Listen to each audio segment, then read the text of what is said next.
Hello, trauma warriors. I'm Janae with Defeating Childhood Trauma, and today we are doing a deep dive on the science behind coercive control. Coercive control is psychological bondage that the abuser achieves on its victim through the trauma bond.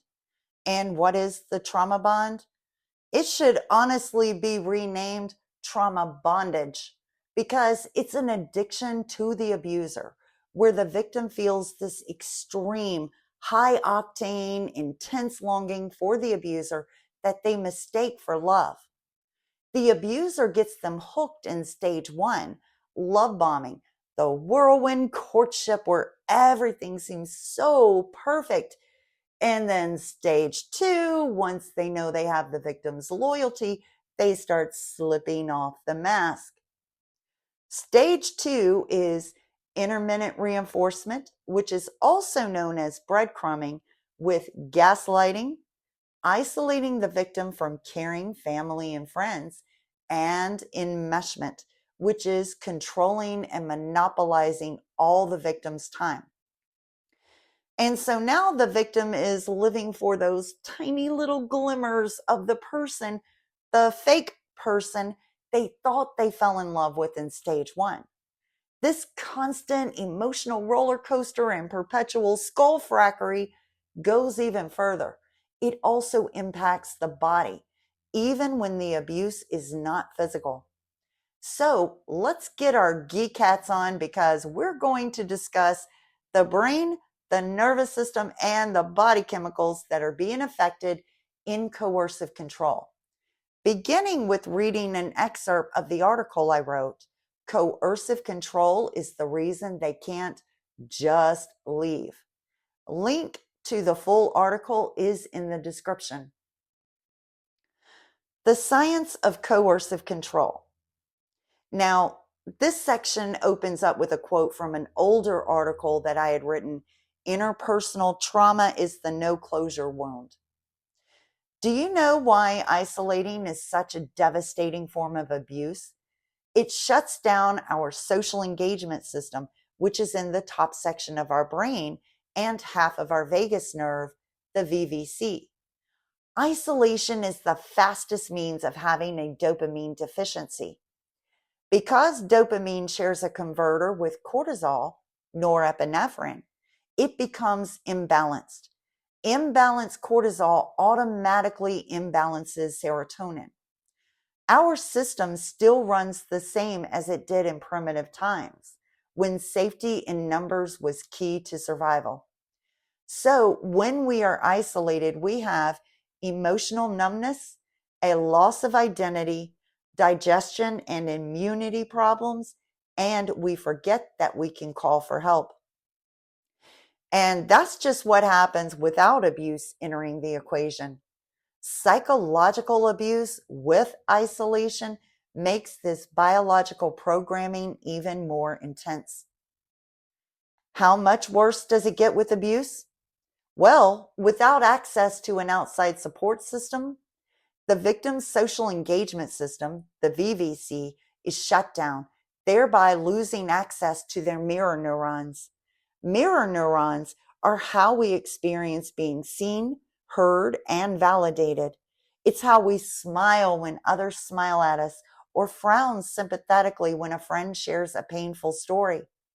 We tend to underestimate the power of an emotional facial expression in response to what we share until we imagine a life without it. Without access to those of whom we can process what's going on, the victim will remain confused and enmeshed with the abuser. Now I'm going to pause here and give you more context on the science that's just been described. There are three main sections of the brain, each with their own intricate parts: the top, middle, and bottom. The top section of our brain is the social engagement system. It's understanding who we are and our place in the world, or in primitive times, our function within the tribe.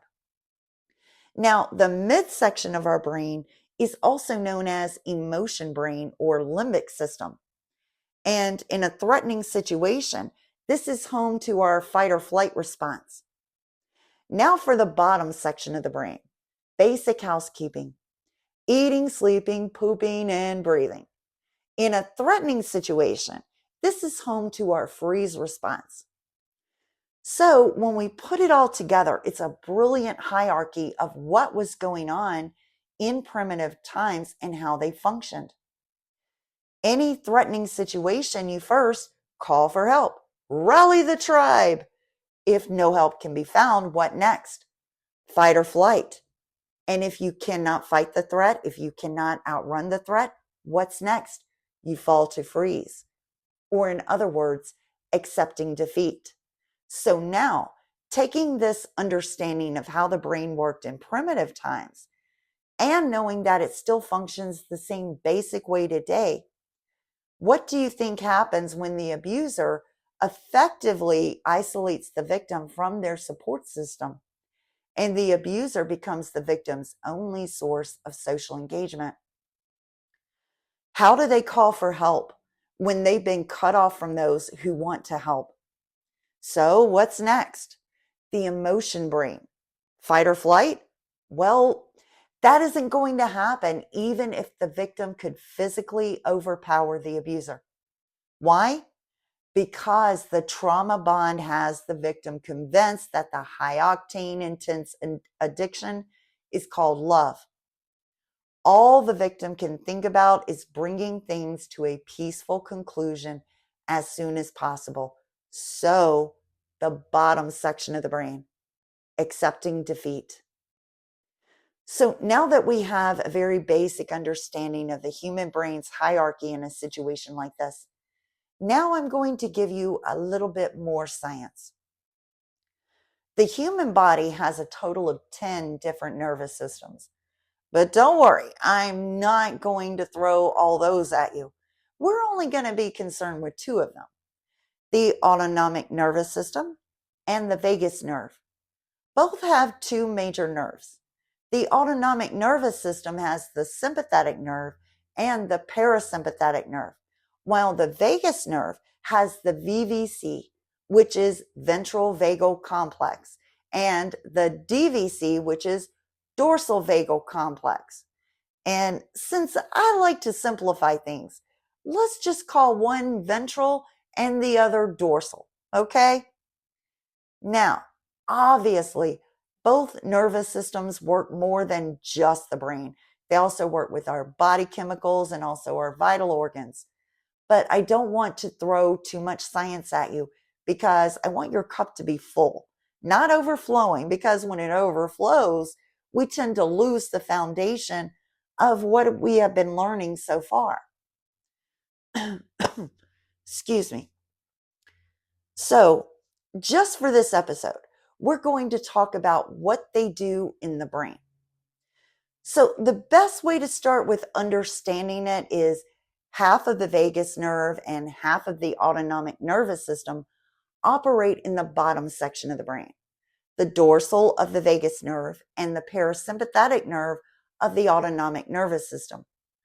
Another way to look at this is we have two major nerves working in our freeze response, where we go when we are accepting defeat in a threatening situation.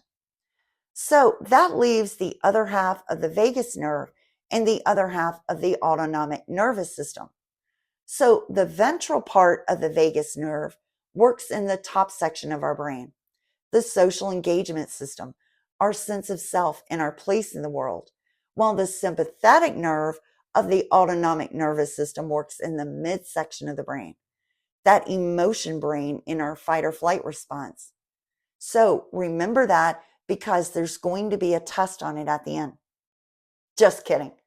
But we will be returning to the sympathetic nerve and how it operates in the emotion brain towards the end. But for now, I've got one more piece of science to give you. And this concerns our body chemicals. Now, the simplest way to visualize the relationship between the body chemicals is to draw the letter M. Or if you're too busy to draw, you can just visualize the letter M. It has 5 points. 2 points on the top and 3 points on the bottom. And each point is going to have a different term, okay? Ready? On the 2 top points of the M, we are going to have dopamine, and the other point will be cortisol. So this letter M with dopamine, one of the top points, and cortisol on the other, the lines going down underneath them represents that they both have 2 converters. And what's up with that middle point? That's the one they share. They share a converter in common. So the bottom middle point of the letter M, we put the name norepinephrine, or if you prefer its other name, noradrenaline. That's the body chemical they both share in common. So for the outer point, whichever one you put cortisol on, its other converter is going to be adrenaline. And what's dopamine's other converter? Endorphins. Now, because coercive control begins with love bombing, when they get you hooked, we need to start with dopamine. Dopamine is our motivation.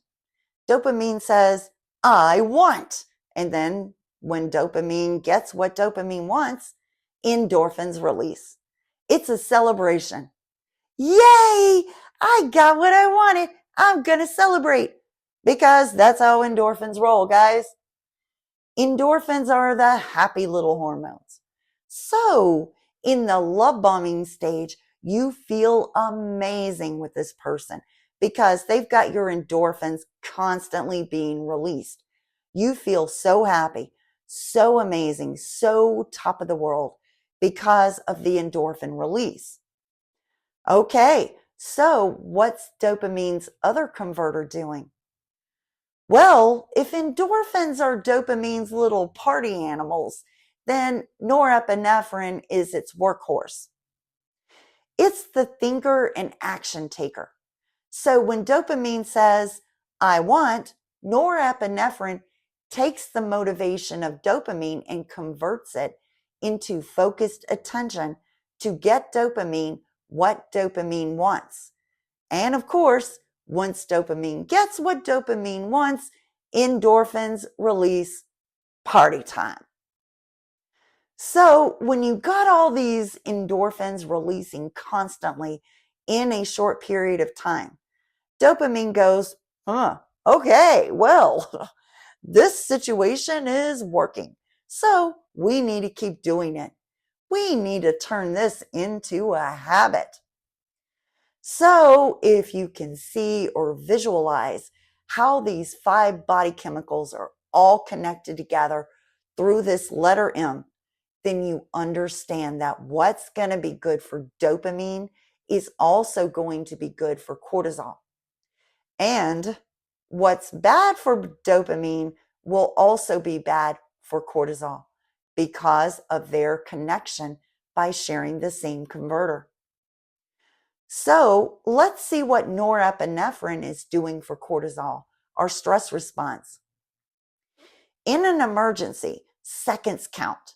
And if we take the time to think and plan our way out of this emergency, it could be deadly. So that's why adrenaline is going to come out, because it's highly reactive and impulsive. It's going to panic and fight or flight. A second later, norepinephrine is going to kick in. And that's the thinker, the planner, the strategist, because norepinephrine is the thinker to its counterpart, adrenaline, which is the panic response. So what happens when you're living in a long-term trauma, long-term abuse, even if it's not physical? Norepinephrine will take over the job of adrenaline, and it does this to save our lives, because otherwise there would be no such thing as a survivor of coercive control. We would have all died of cardiac arrest because of all the adrenaline going off. Norepinephrine is one smart little hormone. it gives us the endurance to get dopamine, whatever it wants, and it's able to endure long-term stress, but at a terrible price, as you will soon see. Now we need to draw one line directly across from cortisol, serotonin, because this represents the counterbalance. Cortisol is our stress response, and serotonin is the mood stabilizer. So what impacts cortisol is going to have an impact on serotonin. So we put all these body chemicals together. What's bad for dopamine is going to be bad for cortisol. And also what's bad for its counterbalance, which is serotonin. Now I'm going to read you the next section. The dopamine, norepinephrine, cortisol, serotonin, oxytocin, domino effect. How quickly the dopamine pendulum has swung for the victim.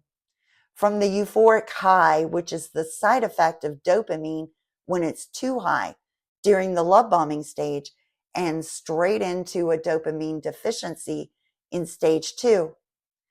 At this stage, we can understand why it is in the victim's best interest to stay by remembering that the trauma bond is an addiction.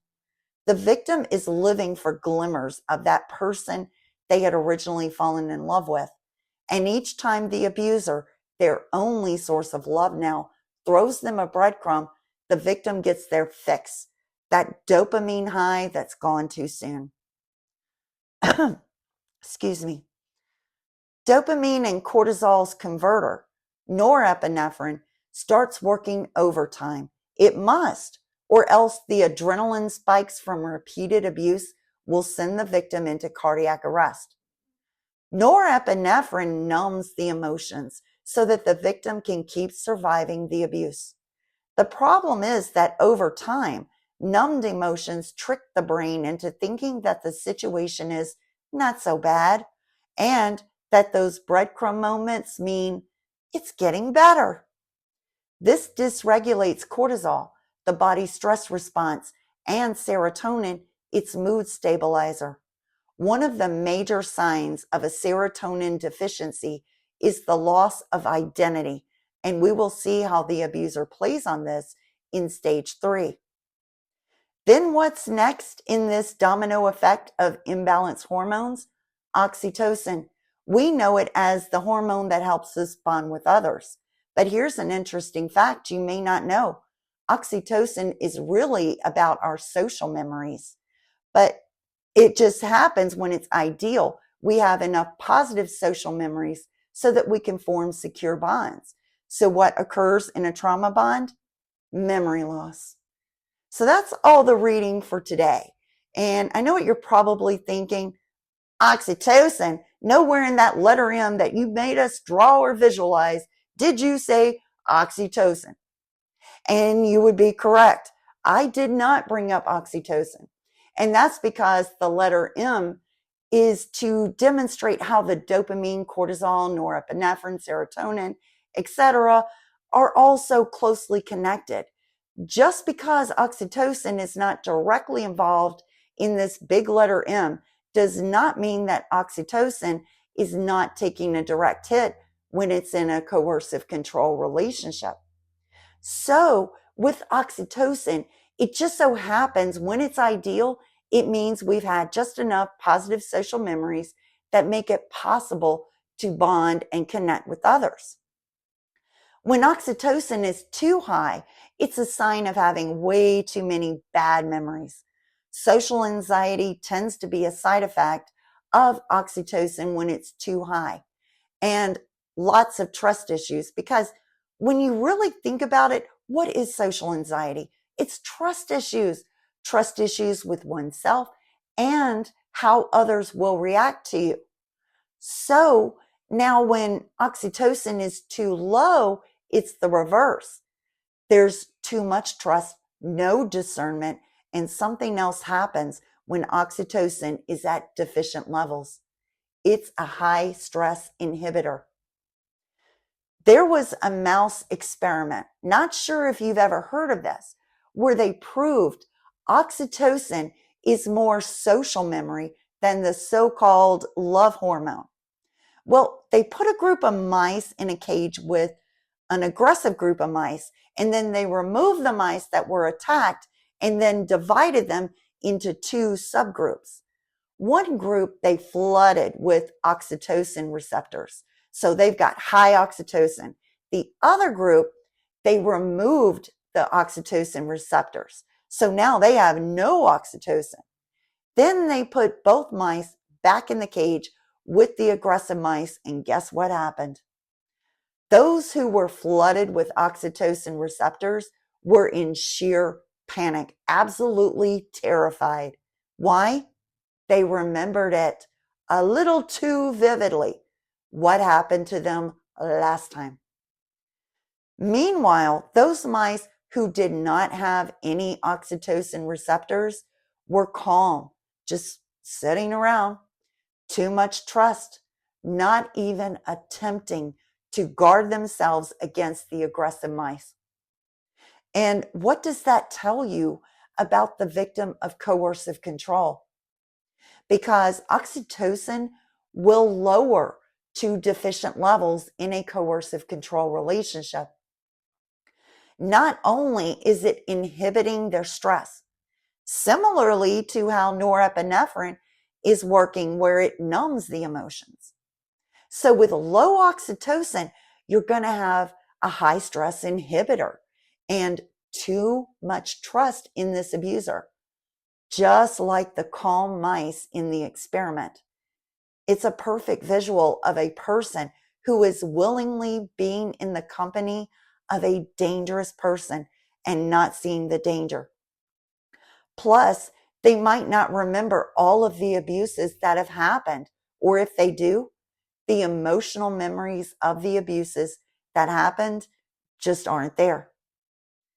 This also explains why it's so common in victims of coercive control to not even understand that they are being abused.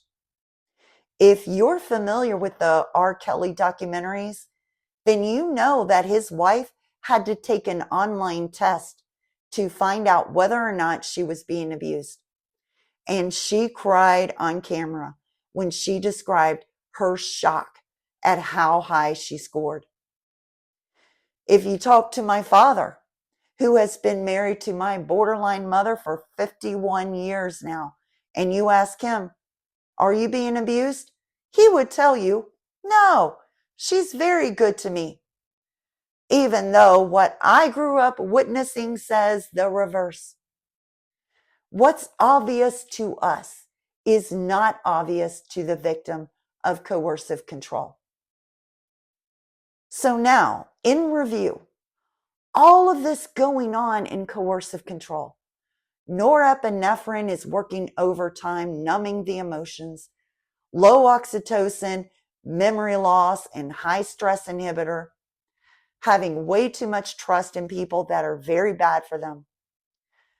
Dopamine, meanwhile, social isolation is the fastest means of getting deficient dopamine, and the symptoms of deficient dopamine are blunted emotions, fatigue, depression, poor coordination, and just being unfocused.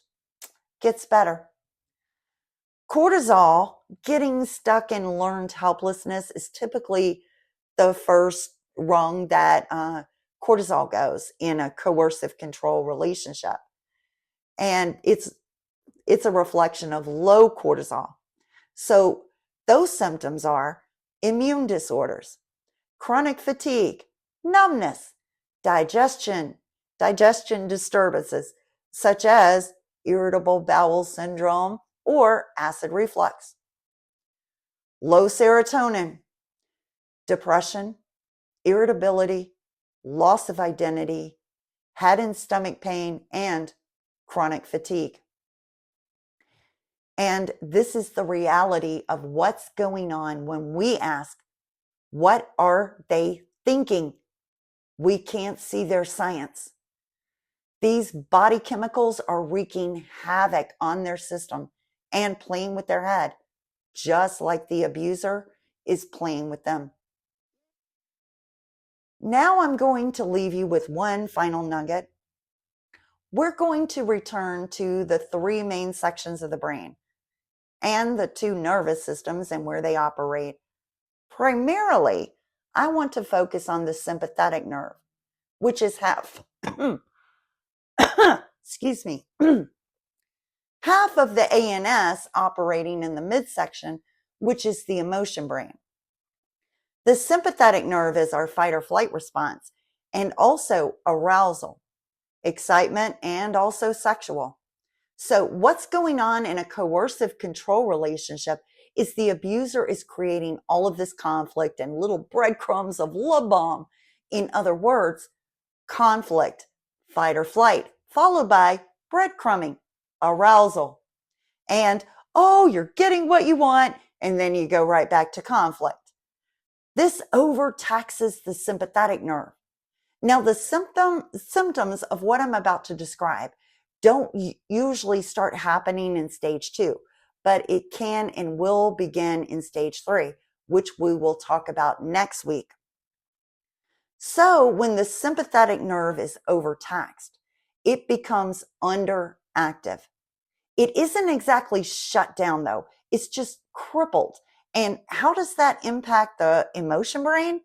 Well, have you ever heard of depersonalization or derealization?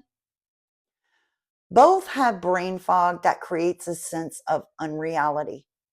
Depersonalization is when you feel like you're not real, but you have enough reality awareness to know that you are real. Derealization is where the outside world feels unreal, but again, you have enough reality awareness to know that it is in fact real. This is caused by compounded stress that has crippled the sympathetic nerve, and it needs time to recuperate. There's lots of brain fog and that constant hazy feeling, especially with depersonalization. And so the symptoms in a coercive control relationship, undergoing conflict, followed by breadcrumbing and then more conflict, it's too much on the sympathetic nerve. And so it's going to create brain fog, decreased activation in 2/3 of the brain, and can cause an emotional flatline. The sympathetic nerve is basically saying to the vagus nerve, because the autonomic nervous system also stimulates the vagus nerve. It's saying, hey, look, I can't fight or flight anymore. And I know you can't call for help. So we need to go to freeze for a while until I recover. And where is the freeze response? In the bottom section of the brain, where the other two nerves come into play. So what happens when the bottom section of the brain, which is basic housekeeping, is the only part that's still functioning on all cylinders, while the rest of the brain is in a fog? Well, some other symptoms are a distorted sense of time. For example, an event that recently happened can feel like it happened years ago. A sharp, significant drop in energy is another one. And also, trouble focusing due to a very low attention span. It starts with a crippled sympathetic nerve, and it's treatable. It can recover as long as it receives the treatment it needs, which is avoiding stress, because stress will only increase the longevity. If they don't, it will not only increase the longevity of that chronic brain fog, but over time it will lead to actual brain damage. And so when we ask ourselves, what is this victim thinking staying in this relationship? Number one, we have to keep in mind that the body chemicals and the brain fog are deeply impacting them. They're not fully thinking at all, because the science of what's going on in their body, nervous system, and brain is not letting them. So, how do we help them? By raising awareness and educating. Forged in trauma, rising as warriors.